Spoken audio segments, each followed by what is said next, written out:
itu sesuatu yang unik gitu yang nggak pernah terpikirkan oleh banyak orang mungkin di seluruh dunia bahwa ternyata menjadi reviewer dan kritikus film itu bisa dijadikan karir. Iya, betul. Karena dulu kan sebenarnya mengkritik film itu kan hanya sebagian kolom-kolom dalam koran, dalam majalah. Gitu. Kalau sekarang kan enggak, jadi creator sendiri gitu.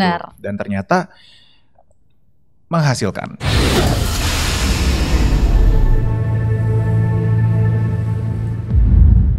Hai guys, welcome back di Bukan Bincang Biasa bersama aku Nadia Alaidrus. Dan di episode kali ini aku kedatangan tamu yang viral nih, yaitu Gandhi Fernando. Yeay, welcome Gandhi. Hai. Selamat siang, selamat pagi, selamat sore, selamat malam buat semuanya. Yes, oke. By the way, dirimu tuh bernama lengkap Ferdinandus Gandhi Fernando Hasmana. Aduh, panjang banget ya nama aslimu ya. Ada wow rundengnya juga sebenarnya di terakhir di Manadonya. Enggak sih, tapi kalau nama di paspor cuman Gandhi Fernando. Di KTP Gandhi Fernando Hasmana, itu doang. Itu Ferdinandus nama baptisku. Oh, nama baptis. Oke. By the way, gimana kabarmu hari ini? Sehat, lumayan busy ya the past couple weeks. Alhamdulillah, puji Tuhan ya. Maksudnya akhirnya setelah 2 tahun itu pengangguran, banyak acara.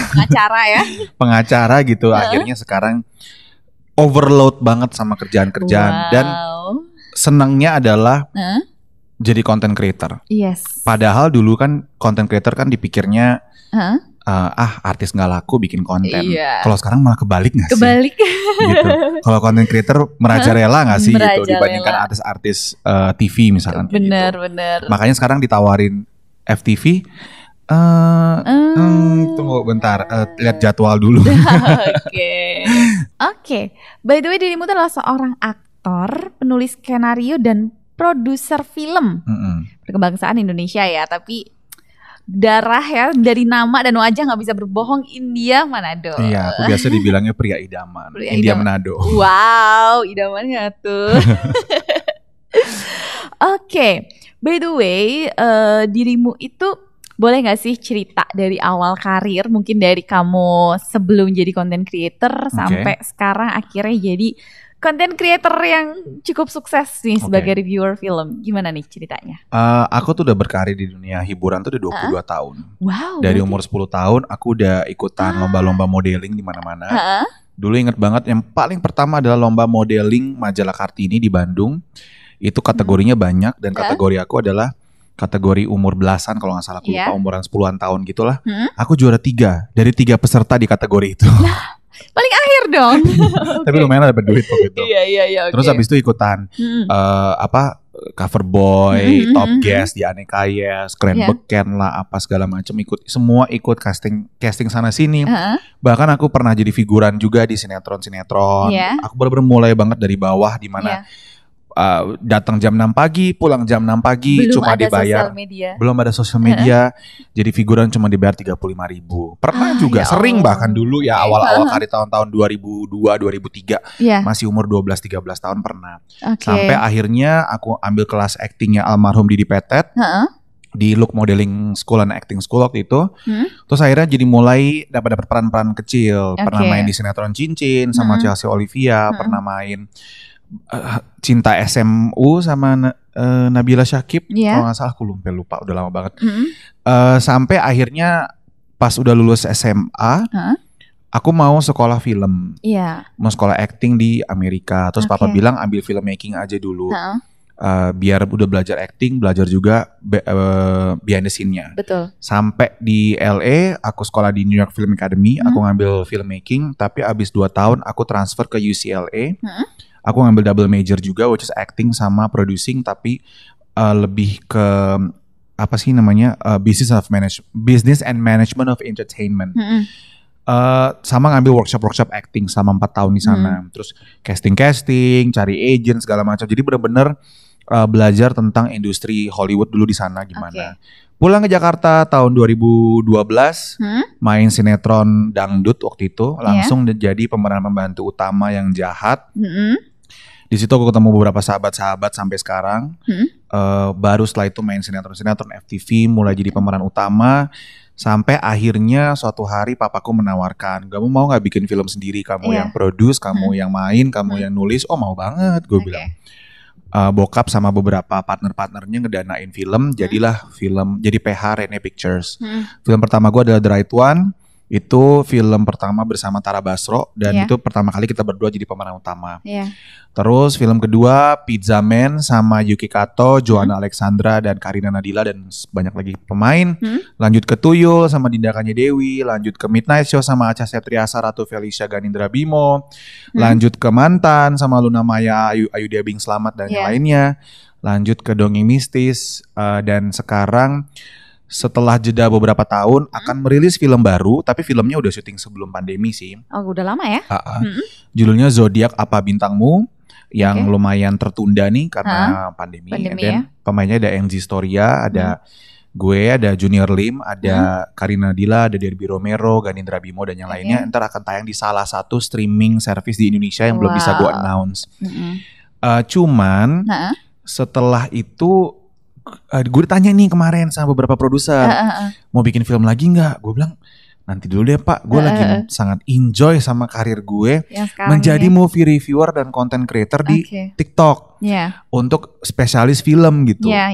Which is itu sesuatu yang unik gitu ya, nggak pernah terpikirkan oleh banyak orang mungkin di seluruh dunia bahwa ternyata menjadi reviewer dan kritikus film itu bisa dijadikan karir. Iya betul. Karena dulu kan sebenarnya mengkritik film itu kan hanya sebagian kolom-kolom dalam koran, dalam majalah. Gitu. Kalau sekarang kan enggak, jadi creator sendiri gitu.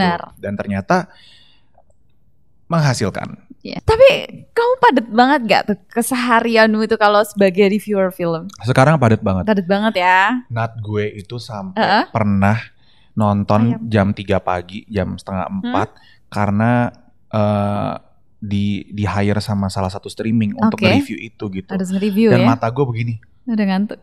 Sambil nonton megang ini kayak lama banget sih. Udah ngantuk banget tapi skripnya harus dikirim. Jadi pagi mereka bangun, mereka udah harus terima itu skrip. Iya. Saking banyaknya. Tuntutanmu tuh karena harus nonton filmnya dulu gitu. Sebenarnya nggak harus nonton, tapi kan gue maunya review jujur. Ya review jujur ya. Ya gue harus pertahankan kualitas kan. Once gue bohong nanti ketahuan sama pemirsa dong bahwa lu nggak nonton filmnya nih. Ketahuan nggak nonton nih. Gitu. Jadi gue gak mau gitu dan gue gak mau nih ada banyak banget reviewer itu yang kadang-kadang itu mereka mereview misalkan apa gitu ya tiba-tiba udah episode 4 aja. Kan episode 1-nya kenapa gak lu review? Karena dia cuma review orderan doang. Kalau gue gak mau, kalau gue tahu gue akan mereview episode 5, gue harus review dari episode 1. Gak apa-apa episode 1 sampai 4-nya gak usah bayar nih, gak usah ngontrak gue. Tapi gue akan review selayaknya gue nonton itu series. Gitu. Waduh berarti 5 jam lebih dong. Lebih kan kadang-kadang kan kalau udah terlanjur udah episode 5 nih udah gue review. Episode 6-nya kan netizen minta lagi. Kak review episode 6-nya mana? Review episode 7, 8, 9-nya mana? Akhirnya jadi 12 episode tiap minggu gue review. Padahal ngontraknya cuma satu postingan doang. Satu postingan, satu episode. Betul. Kenapa? Karena kalau kita cuma postingnya satu doang orang nanti nggak percaya. Gitu loh, orang nggak percaya bahwa ya lu cuma dibayar gitu. Maksud gue ya nggak apa-apa, gue tetap dibayar tapi gue tetap jujur nih selama satu season. Toh yang review bagusnya cuma salah satu episode doang. Yang lainnya kan jujur gak dibayar. Jadi kan gue tetap bisa ngasih tahu pro dan kontra dari film ini, kelebihan dan kekurangannya gitu. Tapi by the way dirimu masih suka nge-gym gak sekarang? Masih, cuman seminggu terakhir cuman seminggu sekali nih sekarang. Sekali, karena padat ya. Lagi 2-3 minggu lagi padat nih. Nah besok mau nge-gym lagi. Oke. Nah terus kalau dirimu ada gak kayak pola makan khusus atau pola tidur khusus gitu? Kalau pola tidur sekarang lagi susah. Lagi kacau. Lagi kacau banget. Karena kadang-kadang tidur jam 3 pagi, bangun jam 7, jam 8, jam 9 gitu. Which is gak sehat banget sebenarnya. Dan gue aware banget sama itu. Cuma karena ya memang tuntutan pekerjaan jadi mau gak mau kan. Nah makan sih yang harus gue jaga gitu. Karena gue jadi ngeganti nasi putih sama nasi merah. Terus kadang-kadang mikir juga nih, aduh ini lemaknya lumayan ya kayak gitu. Jadi mungkin di situ sih, karena gue naik 12 kilo semenjak pandemi. Banyak banget loh itu. 12 kilo, karena pas pandemi kan gym tutup. Mau ngapain lagi, gak ada aktivitas. Palingan cuma lari-lari doang di sekitar apartemen waktu itu. Di outdoor itu pun juga gak bisa tuh semuanya keluar gitu. Karena ada hari-hari di mana kita nggak boleh keluar kan. Bener. Gitu. Tapi nge-review film itu bikin stres gak sih sebenarnya? Lumayan sekarang. Lumayan, ya? Karena overload. Iya. Dan berapa paling banyak film dalam sehari yang dirimu tonton demi mereview? Pernah kayaknya 4 sih pernah. 4 episode? Enggak, ya episode dan film. 4 film berarti 8 jam? Jadi misalkan gue nonton 2 episode series yang harus gue review, nonton 1 episode series lain, terus nonton 2 film. Aduh gak kebayang penuhnya kayak apa pernah, itu otak. Dan itu bener-bener kayak mata gue udah mau jereng gitu. Pernah sampai panas banget. Iyalah pastilah kayak layar.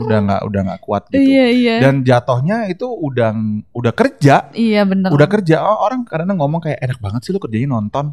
Enak sih. Iya, tapi kalau kebanyakan nonton juga capek juga loh. Overdosis ya. Mata capek, badan jadi ikutan capek karena kita nggak gerak kan. Kita cuma depan TV. Jadi kadang gue lagi nonton gue sambil angkat barbel atau gue sambil main apa kayak buat biar tubuh gue gerak gitu. Benar.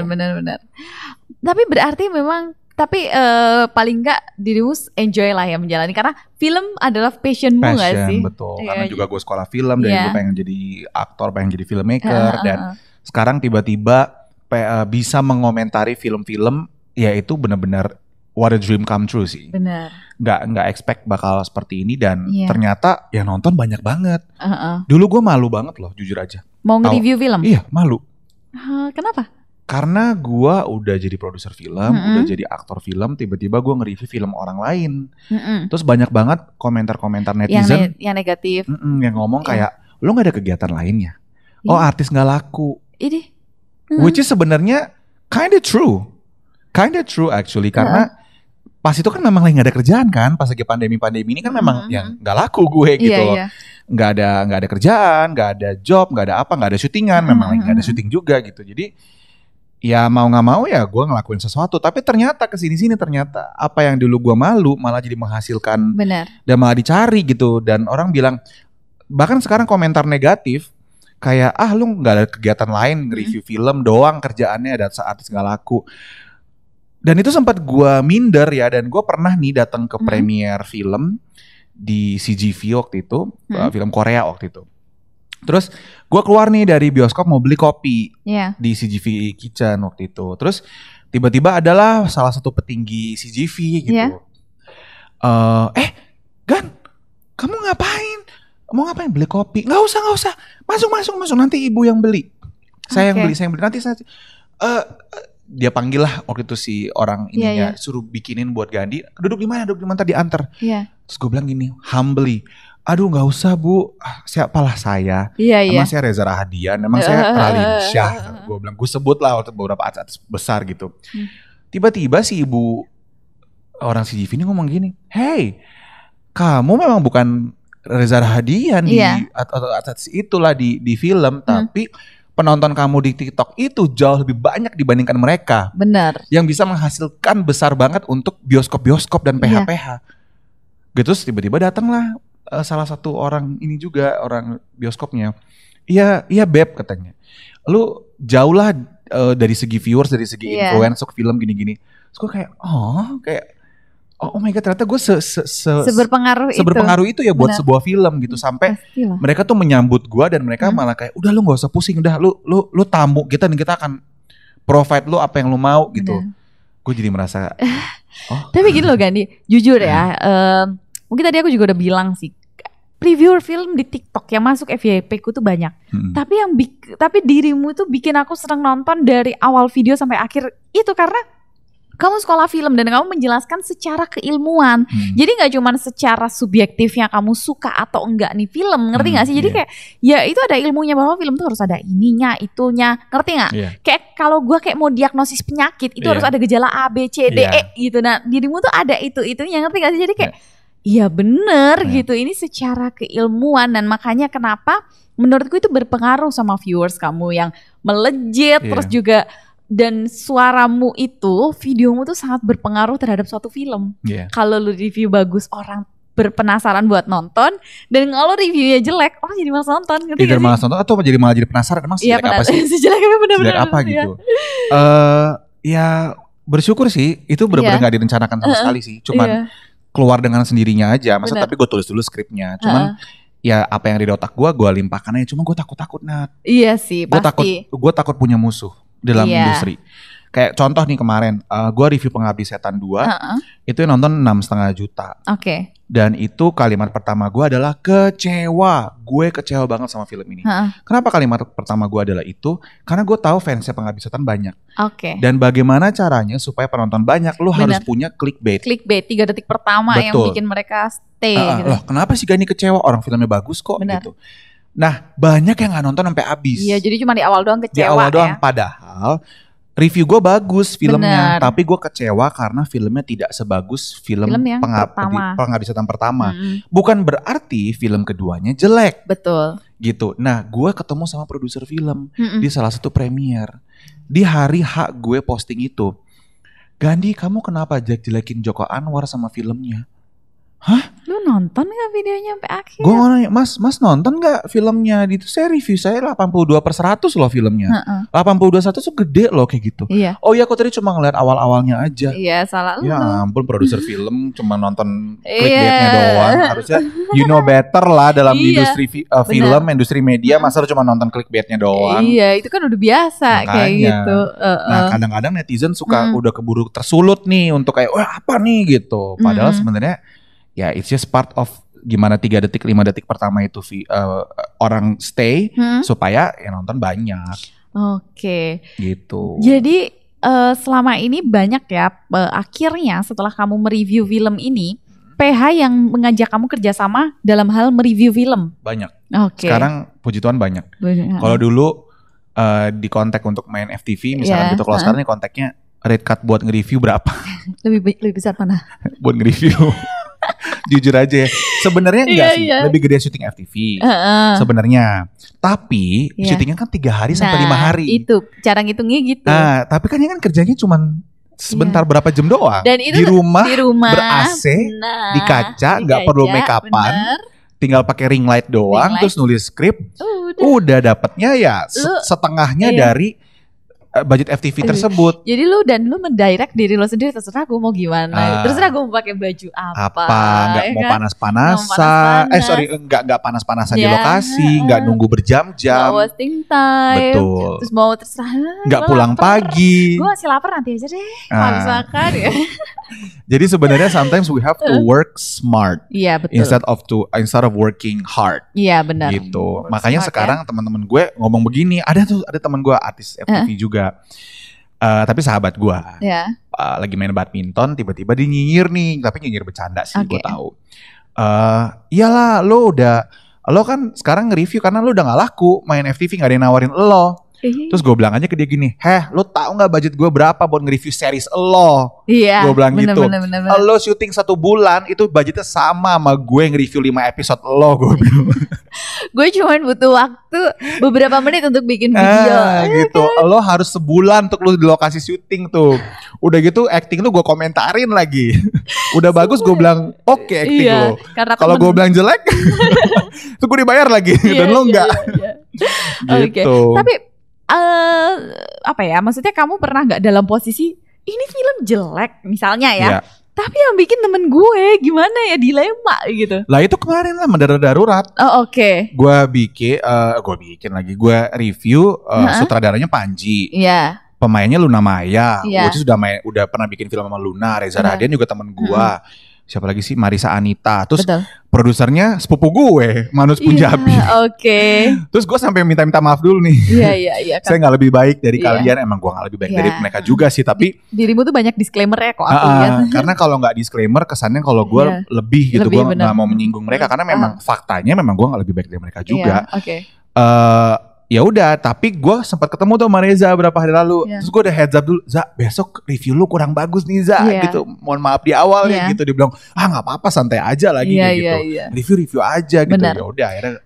Karena kan ya gimana ya, kita nggak bisa memaksa orang untuk menilai sesuatu itu baik, ya tetap tergantung gitu. Dari sudut pandang Gandhi gimana, sudut pandang aku gimana, karena pasti beda gitu kan. Tapi justru dengan kejujuran gue.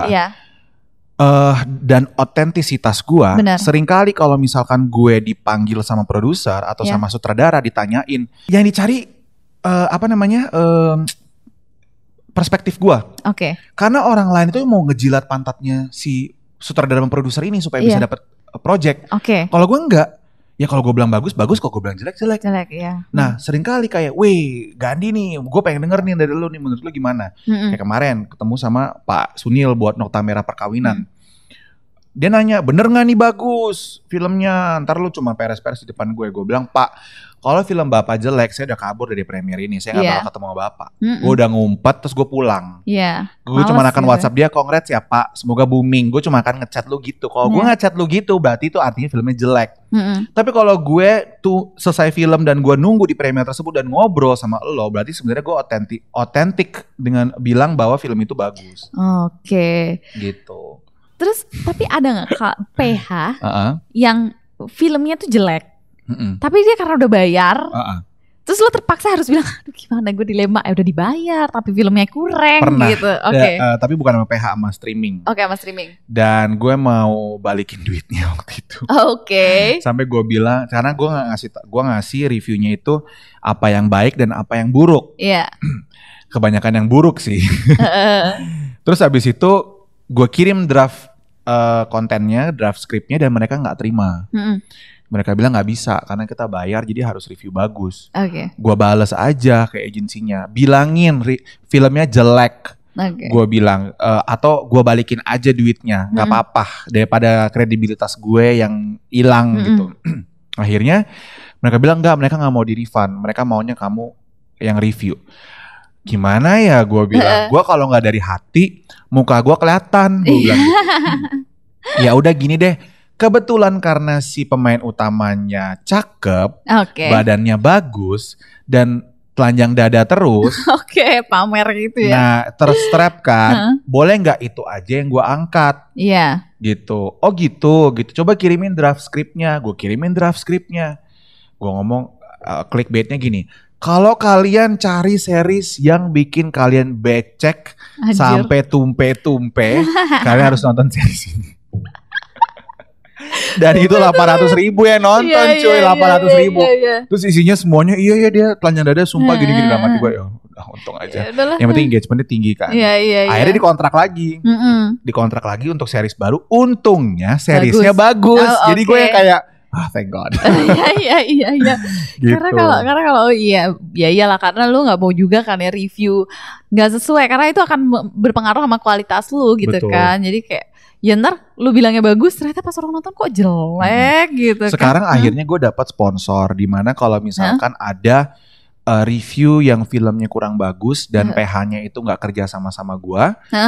Dan gue tahu nih filmnya nggak bagus, gue nggak mau tuh kerja sama PH tersebut juga. Gue mendingan gue nggak usah posting dibandingkan gue bilang filmnya bagus, padahal filmnya nggak bagus, itu biasa aja gitu.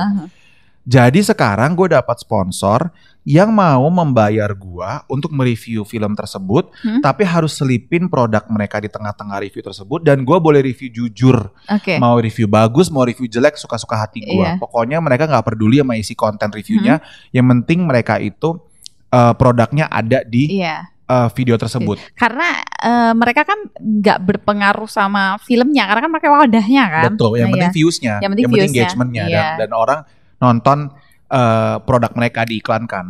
Ya udahlah, berarti gue seneng banget dalam hati gue. Ya udah, berarti kalau ada film yang nggak bagus dan netizen itu mendemand untuk filmnya di review, gue tinggal ngontek ke sponsorin aja, mau nggak build in lagi, gitu. Kalau mau build in lagi, ayo gitu. Oh yaudah boleh deh kayak gitu. Apa filmnya apa dulu? Gue kirim misalkan, oh filmnya ini, pemainnya ini, oke. Jadi mereka juga lihat dulu trailernya sama filmnya apa. Kalau ternyata filmnya nggak akan viral, mereka nggak akan ambil. Tapi kalau filmnya artisnya kelas A, produser atau PH-nya juga gede, biasanya mereka mau. Gitu. Jadi gue masih bisa menghasilkan, tapi gue masih bisa jujur. Iya, itu yang enak sih, karena best of both worlds. Gak enak banget lah kalau lu harus nge-review gak jujur, kayak lu terpressure oleh fee gitu kan. Iya, betul. Aku tuh pengen nanya deh sesuatu. Jadi sebenarnya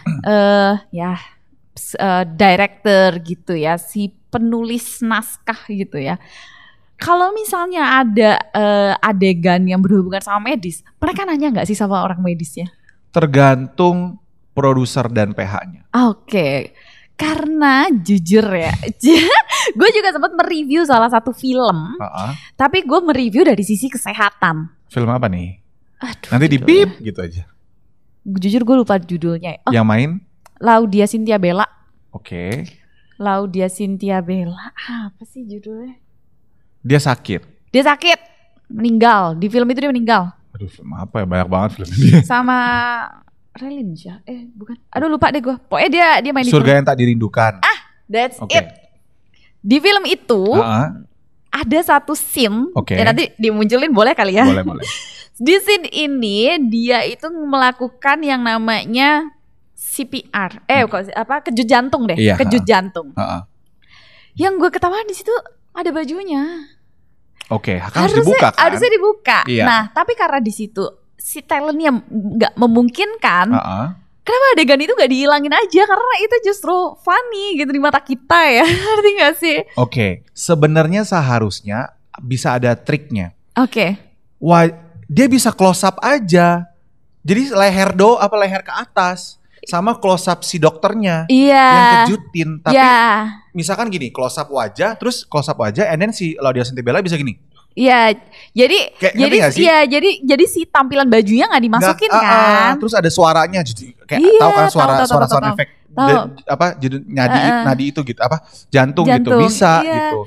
Karena di situ tuh kayak, ini kok nggak? Itu baru satu ya, tapi sebenarnya tuh banyak lah, sampai makanya aku itu nanya, kenapa nggak mereka kalau pas nulis itu nanya gitu loh, maksudnya kayak kalau salah kan lucu gitu, bener gak sih? Sebenarnya bisa jadi di tulisannya itu tidak tertulis. Kalau itu akan seperti itu, nggak sedetail itu. Jadi mungkin tuh dari direkturnya sih. Nah, gue nggak tahu direkturnya siapa tuh. Itu sekelas film ya. Kalau lu apalagi ini film gede lagi. Ada film gede. Apalagi kalau misalnya filmnya sinetron, itu udah lebih ngaco lah gitu. Kalau itu udah lupain aja. Udah skip deh. Dialognya selalu sama. Kami sudah berusaha semaksimal mungkin. Sampai gue hafal. Nggak, tapi itu pokoknya kalau sinetron tuh lebih lucu-lucu lagi, malah akhirnya jadi lawak, bener-bener lawak. Entah ada yang infusnya kebalik. By the way, kemarin gue main jadi dokter loh. Iya, gue lihat, tapi gue nggak lihat secara maksudnya gue nggak lihat full movie-nya gitu, jadi gue nggak tahu. Tapi ada yang komen. Apa tuh? Pakai stetoskopnya salah. Biasanya kebalik. Paling sering tuh kebalik mungkin ya. Gue belum lihat sih. Nggak tahu sih. Tapi ya gue cuma naruh begitu sama gue ini. Iya, karena ada, jadi stetoskop itu arahnya tuh harus ke depan gini. Ngerti nggak? Jadi itu tuh ngerti nggak? Maksudnya stetoskop itu satu arah. Jadi bukan berarti dia bisa dibolak-balik. Jadi mungkin lu kebalik atau gimana, gue nggak tahu gitu. Jadi coba nanti gue cek ya. Jadi takut gue. Ntar gue review gak sih? Gak canda-canda. Enggak lah. Oke deh. Nah terus balik lagi nih. Tapi menurutmu tuh sebenarnya film Indonesia itu bisa gak sih mereka menaikkan kualitas? Kayak kalau gue nih suka banget film-film Spanyol gitu. Sama dong kita. Iya. Gue suka film Spanyol ya. Gue suka Elite, Money Heist. Elite sih? Elite yang benar sebenarnya. Gitu ya. Soalnya pas gue ke Spain, gue ketemu teman-teman di sana, gue bilang gue suka banget Elite. What's that? The Netflix show. Elite. Oh gitu ya ngomongnya. Jadi Elite, Money Heist, La Casa de Papel, dan gue sampai datang ke lokasi syutingnya La Casa de Papel di Nuevos Ministerios di Madrid. Gue sampai datangin ke sana dan gue suka banget. Gue suka film-film layar lebarnya juga. Nanti gue kirim berapa list deh yang gue suka. Yang wajib nonton ya. Gini, film Indonesia itu sekarang unik. Di 2022 ini banyak banget yang bagus-bagus. Jujur aja ya, gue sempet vakum nonton film Indonesia karena menurut gue kualitasnya busuk banget. Kayak gini-gini doang ya, kok gini-gini doang. Nah, ternyata di tahun ini 2022 banyak film yang diproduksinya itu sebelum pandemi. 2019. 2020, 2021, bahkan saat pandemi pun mereka tetap produksi. Akhirnya dipilah-pilih mana duluan yang tayang sama PH-nya. Misalkan PH-nya udah bikin 7 film. Dan 7-7-nya itu nunggak nih untuk ditayangkan gitu. Ternyata mereka ngerilis yang jago-jagonya dulu nih. Beberapa yang gak jago mereka langsung kirim ke streaming, ke OTT. Ya mau dibeli berapa gitu ya. Langsung kasih ke OTT atau langsung kasih ke TV misalkan. Jadi bukan film yang akan ditayangkan di bioskop. Iya. Gitu. Nah makanya sekarang beberapa bulan terakhir ini film Indonesia lagi bagus-bagus ya. Dan sekarang justru film Indonesia itu yang mendominasi layar-layar di bioskop. Iya. Setuju. Sebulan terakhir itu Mencuri Raden Saleh, Sayap-Sayap Patah, Desa KKN kemarin. Terus kemarin Pengabdi Setan 2, terus sekarang Miracle in Cell Number 7. Oh itu keren banget sih, versi Turki sama Koreanya aja keren banget. Itu 4 hari udah 1 juta cuy yang nonton. Bahkan belum 4 hari, cuma 3 hari. Karena ya itu film versi Turki sama Koreanya udah pecah duluan, jadi pas film Indonesia kayak penasaran banget. Bener. Ya, gitu. Jadi sebenarnya lagi banyak banget nih yang bagus-bagus. Bahkan pas gue nonton film Hollywood, ya lagi nih doang. Pas gue nonton film Indonesia, kok Indonesia bagus sih gitu. Jadi benar-benar rising banget ya film Indonesia sekarang ya. Benar. Keren sih.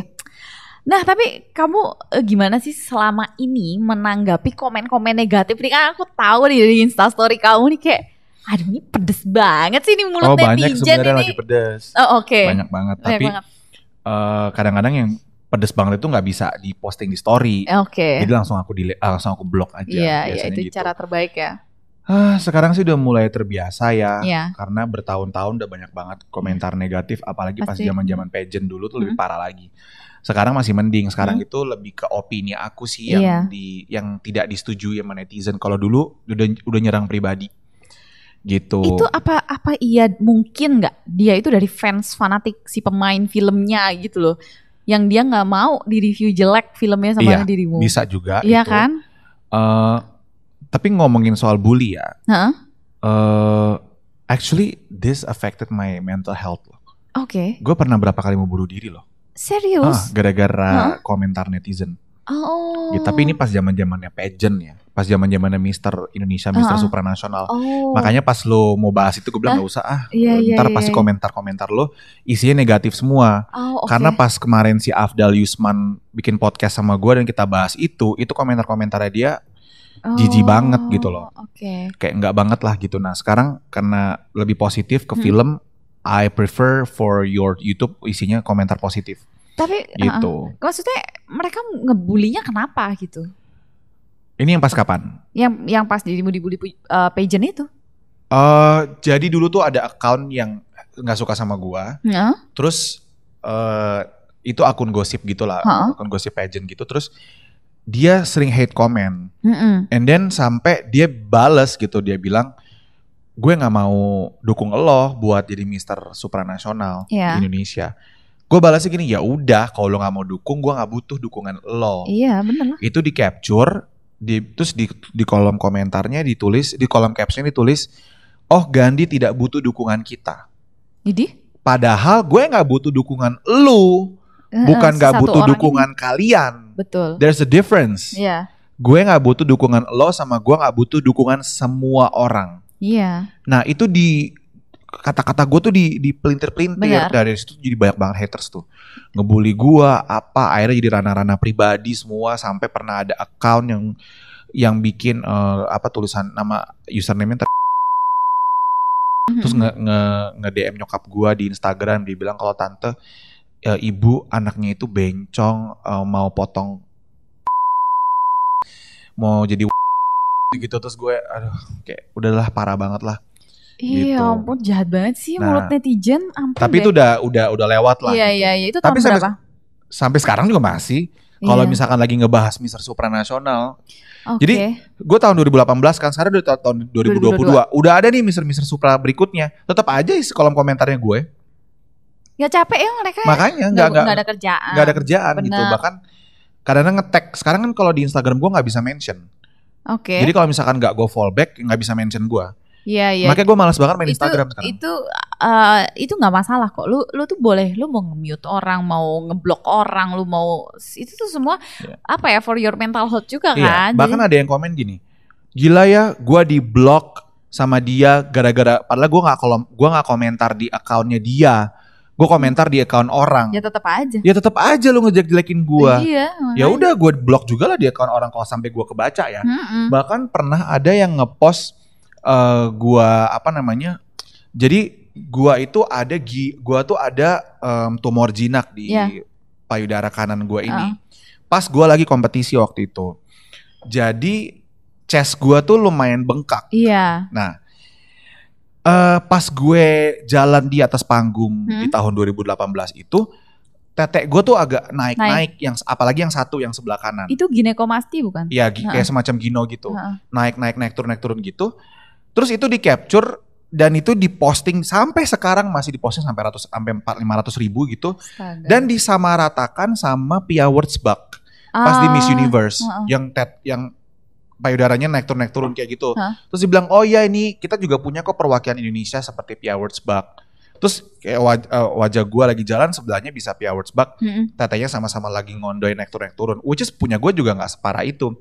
Tapi what they don't know itu sebenarnya ada penyakitnya di situ. Iya. Tapi mereka bilangnya kalau gue itu suntik silikon. Lu tapi pernah udah operasi belum? Udah operasi. Oh, kanan kiri? Enggak, kanan doang. Oh, kanan doang. Udah iya. Di sini. Udah mulai berkurang tapi muncul lagi. Iya. Muncul lagi, cuman gue pernah dikasih obat apa gitu terus mulai mengempis lagi sih. Gitu. Iya, ya itu mah kalau dulu gue pas lagi di Selasa Bedah banyak ya, bukan banyak sih, tapi maksudnya beberapa kali lah gue ketemu kasus ginekomasti itu. Dan ya udah setelah dioperasi nah selesai. Tapi kan netizen gak tahu itu. Netizen gak ada yang tahu, dikira netizen mikirnya gue suntik silikon operasi gitu. Nah makanya kan itu sampai hari ini masih menjadi pembahasan. Untungnya karena gue udah mulai banyak penggemar di TikTok, kalau itu di repost lagi sama mereka dan itu udah pasti ratusan ribu yang nonton. Dan mereka berusaha untuk menghasut kolom komentar dengan bilang oh si Gandhi gini, si Gandhi gitu. Oh ya si Gandhi kan memang Miss, mau ngalah-ngalahin Miss Universe segala macem. Itu kebanyakan penggemar gue malah kayak nggak ada yang salah sama video itu, nggak ada yang salah sama ininya Gandhi, badannya Gandhi malah bagus bla bla bla gitu. Jadi banyak yang bilang oh ya PL nggak suka sama mereka, PL tuh pageant lovers. Ada yang ngomong kayak PL tuh apa? Kayak nggak tahu gitu. Jadi cuman komunitas ini doang gitu. Tapi most people in Indonesia nggak tahu itu apa. Jadi gue sekarang happy aja sih kalau misalkan ada yang ngejelekin gue, udah ada yang ngebalesin sih. Iya, udah ada fansmu. But it really affected my mental health sih. Gue benar-benar pernah depresi, nangis, mau bunuh diri itu udah termasuk kasus depresi berat. Awal udah depresi berat banget. Tapi sekarang been there done that lah. Dan setiap ada Supra itu pasti akan kena lagi ke gue setiap tahun ya. Jadi what I do sekarang adalah gue blok-blokin sama gue gue nggak bisa nge-tag gue dan segala macem. Sering kali gue datang, jadi gue udah pembersihan dari sekarang nih. Kalau misalkan tahun depan mulai menurun lagi, nanti ada lagi gue blok lagi, ada lagi gue blok lagi gitu. Pokoknya lu selalu ada netizen ribut kalau udah mau event si Supra. Betul, karena gue satu-satunya yang gak masuk 20 besar sampai sekarang. Justru malah kemarin ada yang juara 2 kan. Itu banyak banget nge-tag gue tuh, banyak banget yang komen. Pasti lu lagi stres kan sekarang karena lu satu-satunya yang gak masuk 20 besar. Dalam hati gue, I don't fucking care. Iyalah. Honestly, setelah lu selesai kontes juga buktiin aja kalau karir lu bagus. Lu coba ada di posisi gue deh, kalau lu bisa aja. Pemenangnya aja jobless kok. Makanya. Gitu. It's not about apa yang lu bikin di prestasi di atas panggung. It's what's after. Apa yang lu lakukan setelah juga gitu. Dan buktinya sekarang karir gue bagus-bagus aja. Gitu. Justru malah yang juara mana? Gue gak tahu juga, gue gak ikutin karir mereka tapi ya maksud gue ya ternyata gue fine-fine aja gitu. Nih ya guys, besok gue bikin video gue jelasin tentang ginekomasti ya. Jadi biar orang-orang ini pada ngerti ya, nggak asal nuduh silikon itulah. Gue jelasin apa penyebab ginekomasti. Jangan lupa nonton tuh biar pada pinter netizen ini. Gue pernah treatment pas mau kontes, gue treatment suntik penghancur lemak, gue treatment slimming, meso segala macam, slimming juga. Tapi gue tetap nge-gym, gue everyday nge-gym, bahkan pernah sehari 2 kali nge-gym gitu. Dan gue tetap makan sehat, tapi memang banyak banget lemak-lemak membandel di area perut yang gak bisa semudah itu gitu loh. Bahkan semua bodybuilder tuh juga ngelakuin juga, bukan bodybuilder, semua male pageant tuh ngelakuin itu, cuma mungkin gak semuanya diposting. Betul. Nah gue tuh pernah ada dokter di sebelah kanan gue dan gue tiduran gitu, lagi konsult gitu lah untuk promo kliniknya, dan itu dibilang bahwa oh si Gandhi lagi mau operasi plastik. lagi mau operasi sedot lemak atau apa namanya bahasanya liposuction. Sama Gandhi lagi mau pasang pasang apa silikon muscle gitu. Jujur gue aja nggak tahu loh ada bisa seperti itu. Gue nggak tahu ternyata sekarang gue baru tahu ternyata bisa operasi plastik masukin muscle tuh ternyata bisa gitu pakai gel semacam gitu kan. Gue baru tahu sih gitu. Tapi saat itu ya enggak, cuman itulah berita yang tersebar seperti itu. Mungkin juga karena nggak tahu kali ya. Nggak mampu juga kali buat ke klinik, makanya nggak riset juga. Iya. Tapi lagian kalaupun emang liposuction kayak nggak ada masalah. Ya suka-suka gue dong. Badan gue. Kok lu yang repot? Duit gue. Kenapa lu yang repot? Bener banget. Ampun deh netizen ini ya. Gitu. Oke. Tapi sebegitunya dirimu, tapi pernah sampai percobaan nggak bunuh dirinya? Atau cuman keinginan? Pernah megang pisau sih. Aduh. Tapi abis itu nangis terus kayak taruh aja lantai. Nggak, hidup gue lebih berharga daripada gue harus gitu, like I'm more than this. Gitu pernah. Tapi itu apalagi pas zaman pandemi ya. Karena kan do nothing. Iya benar. I have nothing else to do. Ditambah waktu itu habis putus cinta juga. Tapi pandemi ini memang banyak banget lah orang ngalami depresi, banyak banget. Karena ya ngaruh ke pekerjaan. Ya kan kena mental banget, gue aja kena mental. Maksudnya kayak gue tadinya bisa keluar ketemu orang sesuka hati, ini gue harus di rumah gitu ya, di kamar lihat tembok gitu kan, puyeng kan lama-lama kan. Dan saat pandemi gue belum punya rumah. Iya. Gue masih di apartemen. Bayangkan gue harus ngeliatin apartemen one bedroom gue. Iya. Dan gue nggak bisa pulang ke rumah nyokap juga karena gue nggak mau nyokap gue kena. Iya. Tiba-tiba gue kena kan nggak tahu kan saat itu kan masih parno banget gitu. Iya. Ya udah, tapi setelah itu akhirnya punya rumah jadi lebih leluasa aja sih. Oke. Gitu. Nah. Dirimu ini tapi untuk sekarang ada nggak rencana mau bikin project film atau apa gitu? Ada, tapi mungkin nggak mau jadi produser, maunya jadi director. Oh oke. Jadi director, jadi penulis. Iya. Mau jadi aktor nggak mau. Tapi gue sudah tidak mengejar ambisi itu lagi. Gue udah nggak mengejar itu sampai segimana. Gue nggak perlu kok untuk gue harus di depan kamera sebagai pemeran utama. Benar, karena ya sukses nggak harus di depan kamera kan. Lu di belakang kamera juga bisa jadi orang sukses. Betul gitu. Dan kadang-kadang orang yang main di depan layar bioskop belum tentu penontonnya sebanyak review gue gitu. Jadi ya mungkin gue akan main tapi cameo aja yang syutingnya 1-2 hari yang nggak perlu menyita terlalu banyak waktu sampai gue nggak bisa bikin konten gitu. Karena ini udah secure banget buat gue. Dan kemarin banyak banget produser-produser nanya, lu nggak mau bikin lagi, lu nggak mau bikin lagi. Mungkin Bapak bisa produserin untuk saya, nanti saya sutradaranya atau saya penulisnya. Tapi gitu. Banyak loh ya, kalau gue lihat nih orang-orang India nih pada, ya maksudnya termasuk orang-orang India kayak kamu gitu ya. Yang mereka tuh sukses-sukses loh bikin filmnya. Ternama di Indonesia aja kan Punjab Group ya gak sih? Bukan grup, family. Family, maaf, Punjab Family ya. Punjabi Family. Iya kan mereka kan apa ya Manoj Punjabi, itu saudara ya? Banyak sih saudara-saudara gue, tapi punya PH, berbagai PH sih. Apakah gen kalian ini apa ya, ada mukjizat khusus gitu ya, kalau bikin film tuh kayak brilliant gitu? Gak ngerti juga sih. Ya? Kalau brilliant sih gak tahu juga ya. Maksudnya relatif ya kalau brilliant ya, tapi yang sukses banyak sih, ada dari gue malas name drop sih, tadi juga gue salah sebut. Soalnya juga keluarga India tuh nggak sedekat itu juga gitu. Apalagi gue nikahnya nyokap gue orang Manado, orang Indonesia, nggak totally orang nggak India gitu. Jadi I'm not close with my Indian family gitu. Dan mereka juga nggak ada kontribusi apa buat karir gue gitu. Jadi memang kita masing-masing aja. Tapi ya iya sih, maksudnya memang mereka somehow have all the ideas sih untuk bikin gitu. Ya, kayak jarang gagal gitu ya. Iya, betul. Tapi ya again, gue kadang-kadang suka takut-takut juga sih menyinggung mereka untuk sama review-review gue. Iya, jadi lu hati-hati kalau nge-review. Minta maaf dulu. Minta maaf dari awal tuh gue nonton tuh, maaf banget, maaf. Gue paling malas tuh kayak gitu. Gue paling males tuh kalau misalkan kayak, emang lu bisa acting? Emang lu bisa bikin film? Ya lu selalu disclaimer, gue gak lebih baik, tapi ini menurut sudut pandang gue. Nah itu sih sebenarnya kalau udah disclaimer gitu ya, kita kemarin tuh sampai ada yang ngomong kayak, berani-beraninya lu ngekritik actingnya Reza Rahadian, emang lu siapa gitu. Iya. Terus gue ngomong sama Lukman Sardi pas di interview sama dia. Terus Mas Lukman langsung auto ngejawab gini, lah Reza belum tentu bisa nge-produce, Reza belum tentu bisa nulis skenario, belum tentu bisa ngonten bikin review kayak lu. Bener. Semua orang udah punya partnya masing-masing. That's it. Lukman Sardi yang ngomong ya. Nanti kalau podcastnya keluar bakal gue potong itu dan gue viralkan di TikTok gue. Bener. Gitu. Nah, kalau goals kamu nih, rencana planning kamu ke depannya, kamu pengen punya cita-cita apa nih dengan karirmu sekarang? Yang pasti bisnis Rene Square gue punya, tadi gue sempat ceritakan gue punya toko, 12 toko yang gue sewa-sewakan, kayak semacam Pujasera gitu, ada F&B, ada toko bunga, ada vape store, dan mereka semua sewa sama gue.